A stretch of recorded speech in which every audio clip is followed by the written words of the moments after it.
Hello everyone, most welcome. अब देखिए, half yearly exam की अपनी डेट फिक्स हो चुकी है। हाफ ईयरली पेपर में जो प्रश्न छपने वाले हैं वही प्रश्नों की तैयारी हम आज की इस सीरीज़ में करने वाले हैं। ये सारे के सारे क्वेश्चंस, चाहे वो ऑब्जेक्टिव हो, चाहे वो रिक्त स्थान वाले हो, चाहे वो सब्जेक्टिव हो, किसी भी प्रकार के क्वेश्चंस जो आपकी परीक्षा में आएंगे वो प्रश्न लेकर के मैं आया हूँ आपके लिए। और ये सीरीज़ आपके लिए बहुत ही खास होने वाली है, इसलिए एक एक प्रश्न को अच्छी तरह से याद कर लीजिए, कमर कस लीजिए, तैयार हो जाइए, नींद छोड़िए और करिए तैयारी। तो आइए करते हैं शुरुआत हमारी आज की इस क्लास की। पहला प्रश्न है बच्चों कि अष्टाध्यायी ग्रंथ किसने लिखा।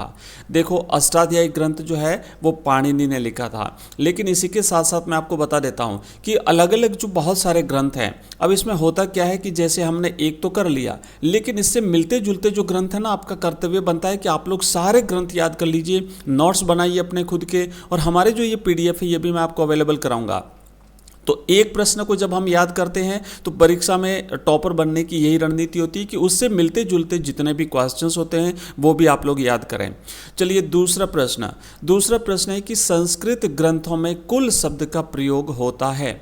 कुल शब्द का प्रयोग किसके लिए होता है बच्चों? परिवार के लिए होता है। परिवार के जो सदस्य होते थे, एक परिवार जो होता था, उन सबके लिए कुल, यानी कि ये किस कुल का है तो ये उस कुल का सदस्य है। तो ये कुल शब्द परिवार के सदस्यों के लिए होता था। नेक्स्ट प्रश्न है अगला तीसरा, जॉन मार्शल कौन थे? बच्चों, जॉन मार्शल भारतीय पुरातात्विक सर्वेक्षण के डायरेक्टर जनरल थे और 1924 में इन्होंने सिंधु घाटी सभ्यता की खोज की घोषणा की थी। देखो, यहाँ पे हमने सभी टाइप के क्वेश्चन शामिल किए हैं आज की क्लास में, चाहे वो ऑब्जेक्टिव हो, चाहे रिक्त स्थान हो, या फिर चाहे बड़े प्रश्न हो। तो आप इन एक एक प्रश्न को ध्यान से समझना है आपको। जो आपको लगता है कि ये क्वेश्चन मुझे लिख लेना चाहिए तो आप उसे लिखिए, कॉपी पेन लेकर के बैठिए, जो भी इंपॉर्टेंट चीज़ लगती है आपको उसको उतार दीजिए। नेक्स्ट प्रश्न है कि हड़प्पा सभ्यता का काल निर्धारण क्या माना गया है? बच्चों, हड़प्पा सभ्यता जो थी, हम जिसे सिंधु घाटी सभ्यता भी कहते हैं, और ये जो हड़प्पा सभ्यता या सिंधु घाटी सभ्यता जो है ये भारत की प्राचीन नगरीय सभ्यता थी। एक परिष्कृत, एक परिपूर्ण नगरीय सभ्यता थी, और इसके बहुत सारे उत्खनन केंद्र भारत के विभिन्न भागों में प्राप्त हुए हैं और कुछ पाकिस्तान में भी हैं। तो अब ये जो सभ्यता थी ये चूंकि एक पूर्ण विकसित सभ्यता थी तो इसका विघटन हो गया बाद में। उसके कई कारण हैं, तो इसका काल निर्धारण बताना है कब से कब तक ये अस्तित्व में थी। तो अलग अलग विद्वानों ने अलग अलग बताया है, लेकिन एक सर्वमान्य जो सिद्धांत है उसके अनुसार 2600 ईसा पूर्व से लेकर के 1900 ईसा पूर्व के बीच में यह हड़प्पा सभ्यता अस्तित्व में रही थी। उसके बाद धीरे धीरे इसका विघटन हो जाता है।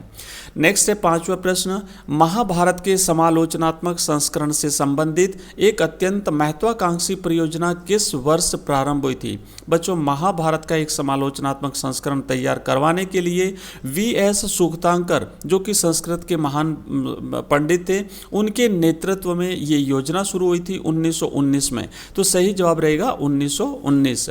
नेक्स्ट प्रश्न है, travels in the Mughal umpire नामक ग्रंथ का रचयिता था? तो बच्चों, यहाँ पे राइट आंसर रहेगा ऑप्शन स, बर्नियर। इसका नाम था फ्रांसवा बर्नियर। ये फ्रांस का निवासी था, भारत की यात्रा पर आया था। इसने अपने इस विवरण travels in the Mughal umpire में भारत की यूरोप के साथ तुलना करी है, और हर दृष्टि से वो भारत को यूरोप से नीचा दिखाने का प्रयास करता है। तो आपको याद रखना है, travels in the Mughal empire Bernier की रचना है। इसी तरीके से हमारे यहाँ पे अल बिरूनी आया था, उसी तरीके से हमारे यहाँ पे जो है वो मोरक्को से इब्न बतूता आया था। इब्न बतूता के ग्रंथ का नाम रियला है, जो उसने अरबी भाषा में लिखा है, और किताब उल हिंद जो पुस्तक है वो है अल बिरूनी की। नेक्स्ट प्रश्न है बच्चों सातवां, इब्न बतूता के अनुसार उसे मुल्तान से दिल्ली जाने में कितना समय लगा था? बच्चों, इब्न बतूता अफ्रीका के मोरक्को से भारत आया था और ये 14वीं शताब्दी में भारत आया था। इसको जब दिल्ली पहुंचने में तकरीबन 40 दिन का समय लगा था, ऐसा विवरण मिलता है। इसकी एक किताब थी जिसका नाम था रिहला, और वो अरबी भाषा में लिखी हुई है। आपको याद होना चाहिए कि दिल्ली के सुल्तान ने इब्न बतूता को दिल्ली का काजी नियुक्त किया था 1 वर्ष के लिए। आगे बढ़ते हैं, नेक्स्ट है 8वां प्रश्न, सुल्तान महमूद ने ख्वारिज्म पर आक्रमण कब किया था? सुल्तान महमूद ने ख्वारिज्म पर आक्रमण बच्चों 1017 ईस्वी में किया था, और वहाँ से जब ये वापस आया था तो अपने साथ बहुत सारे लोगों को लेकर के आया था, बहुत सारे गुलामों को लेकर के आया था, और उसी में एक था अल बिरूनी जिसने किताब उल हिंद की रचना करी थी। नेक्स्ट प्रश्न है बच्चों, इब्न बतूता को किस सुल्तान ने दिल्ली का काजी या न्यायाधीश नियुक्त किया था? तो बच्चों इब्न बतूता को दिल्ली के सुल्तान मोहम्मद बिन तुगलक ने 1 वर्ष के लिए दिल्ली का काजी नियुक्त किया था। काजी का मतलब होता है न्यायाधीश। उसके बाद फिर ही वापस जो है वो इब्न बतूता अपने देश चला गया था। बच्चों जो जितने भी क्वेश्चंस लिए हैं वो सारे के सारे इंपॉर्टेंट हैं। मैं इसकी एक्स्ट्रा जानकारी भी आपको इसी के साथ दे रहा हूं ताकि इससे मिलते जुलते प्रश्न भी आपके तैयार हो जाएं। इस क्लास को आप ज़्यादा से ज़्यादा शेयर करेंगे, ज़्यादा से ज़्यादा बच्चों तक आप भेजेंगे इस क्लास को, ताकि वो बच्चे भी पढ़ सकें।